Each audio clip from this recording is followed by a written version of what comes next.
Hello, beautiful people. I hope you are doing well, taking it easy. If you're having a stressful day or week or month, year. I know it's only like, the 5th? But it'd be like that. But I just want you to take it easy on yourself. Life is really hard. And if you can make something a little lighthearted, do it for yourself. And today's episode on the inside perspective is going to be about seeking approval. Unintentionally at times, but seeking approval or validation. And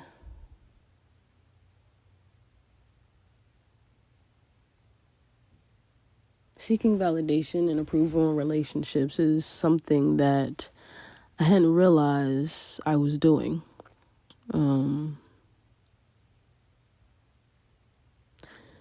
Let me give this background, right? So, Aaliyah started playing basketball when she was 4 years old. One of the biggest things that I've always wanted to do was make my coach happy and make my parents proud and make my teammates believe in me. My entire life I played basketball. So all I ever really cared about was my teammates believing in me, making my coach proud, and making my parents happy. Making my parents feel like they had one of the best players on the court, right? But if you notice, within all of that, not once did I mention what I wanted for myself. I just wanted to have fun playing the game. I love the game of basketball. As I grew older, seeking validation and approval from others became a lot. It became almost a priority, especially when it came to the game. And I had a lot of coaches, I think, that knew that and worked off of it. I even had one coach told me that I play the best whenever I'm angry. And so that he would intentionally piss me off so that I would play better. And so sometimes before games, I would make myself mad. I would think about things that would make me upset, that would hurt me, that would make me mad so I could play better. But then I realized that shit doesn't work, because there's one game that I got myself so pissed off right before we played. And as I'm playing and everybody's looking at me like, why is she so angry? Why is she this, she that? And it's because I was looking for the approval from that coach that told me I play the best when I'm angry. And at the time, the only thing that mattered to me was the approval of my coach, my teammates believing in me, and making my parents proud. And if I played good, that meant all of those things happened. But it created a very vicious cycle in myself that I started to apply in different spaces. One of those spaces being romantic relationships. Consistently seeking approval that I was loving them properly or treating them well. But then to the outsiders, them seeing that I am the perfect partner. And that's fucking crazy. But just giving the inside perspective. As long as I, one, appeased my partner, made sure that they felt loved, heard, and appreciated, I was doing well. As long as their friends knew that I was the most perfect partner they could ever have in their life. And as long as their parents knew that their child was being respected and loved. And so I would play the part, making all this shit up in my head, mind you. But I would play the part that I thought that my partner's parent wanted, my partner's friends wanted, my partner wanted, that strangers thought would be enough for me to be standing next to this beautiful person. That constant need. Hold on.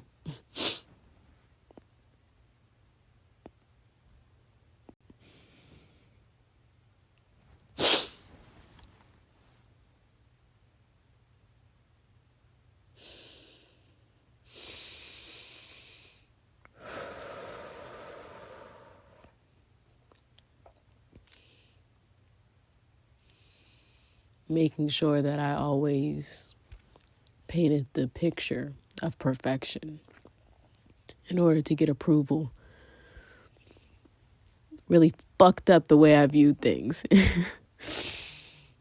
And I can even go into... Hold on. Whew, okay. Had to take a little second. And also my phone started ringing. But another area where I seen my need to seek approval was in the classroom. And this was even before I got to college, where I attended a predominantly white institution. So there was a different need for perfection then. But even I remember in grade school, there was this need to be like one of the smartest kids in the classroom so the teacher would like me. So the teacher knew that I wasn't some kid that didn't care about their education. And also to prove that, I wasn't one of those black kids that their mom didn't care about them, because there's that stereotype that automatically, like, if you're a black kid in a certain area and if you look a certain way, that means that your parents don't care about you. And that was something that my parents had put into their head, like, stop acting like somebody don't care about you, or stop dressing like somebody don't care about you, And so it was making sure that, like, my clothes and everything was, like my parents always had me decked out for real. Like, I was taken care of. But then it was this need to, like, make sure that I had kept up that look and that appearance throughout the day. And then it came to learning my studies and perfecting my studies and getting straight A's. And in grade school, I was busting that shit out. It was real easy. And then I got to high school and I went to a different high school. And I remember you had to, like, test to see what type of level you would be in at that school. And the first time I tested level 1, which was the classes that the students that were behind or were having trouble comprehending were in. And I remember whenever my mom looked at the results, she looked at me. I was like, well, what's up? Like, what's going on? Like, are you not doing good in school? Or like, what is it? And just the look of disappointment on her face. Like, of course, my mom was more than willing. If y'all know Mama Coleman, y'all know that she's the first one to make sure that I have the resources and get me to the places to make sure I could be as successful as I can be. But just realizing that I wasn't where somebody wanted me to be made me feel like shit. And so I busted my ass, finished out, I think it was 8th grade, and then retook the test and ended up testing at level 3, which was on average. And I ended up finishing at that school at level 7. So, props to me, huh? But I say all this to say that there are a lot of times that there are a lot of times where I wish I would have taken the time to really just be and been cool with kicking it in level 1, and it wouldn't have been that big of a fucking deal, because at the end of the day, I'm still learning and I'm still growing. Or even whenever I got to college, I was the college athlete, like what that's supposed to look like, the training, the long hours at the library after going to lift or having practice or shit, having a fucking travel game. I mean, I didn't go to them shits because I was injured half the time, and ain't nobody riding on that damn bus for over 5 hours to sit on the bench. So there was that. But even that was shitty, you know, because I'm supposed to be, if y'all hear the lotion, it's because I'm getting ready. But even that, like, knowing that I was supposed to be the athlete and I would get injured, you know, like, what does that look like? You know, for me to be this prime athlete that was recruited to this school, and now I get injured the first official practice and I'm out for the entire season. Freshman year.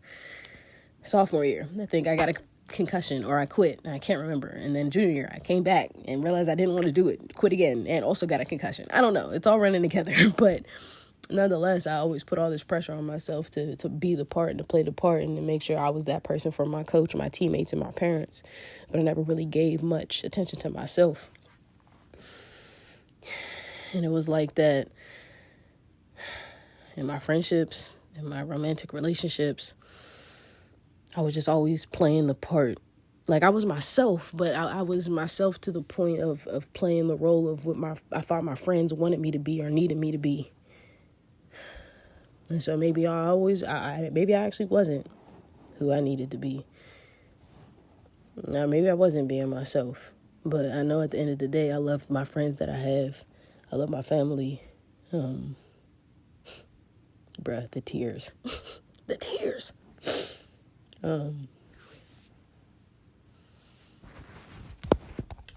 What I realized is me trying to always play the part and be the part was more harm than good. And it put a lot of pressure, not only on myself, but my partner to think they had to be all and do all because I was always playing the part. So shit's tough out here, y'all. But I'm glad that I'm able to see it now and identify these patterns that were developed into me as a child, and the unpacking and the unlearning and the relearning now that I'm doing as a 24-year-old woman. But little Lee knows that I love the fuck out of her, and I do anything to make sure that she was happy and okay. And I know little Lee wants to make sure that big Lee, 24-year-old woman here, is doing everything that's necessary to be her best self. So I challenge you to look at the behaviors and the patterns that you have in your life and ask yourself, is this really me? Or is this who I think people want me to be? Until next time, beautiful humans.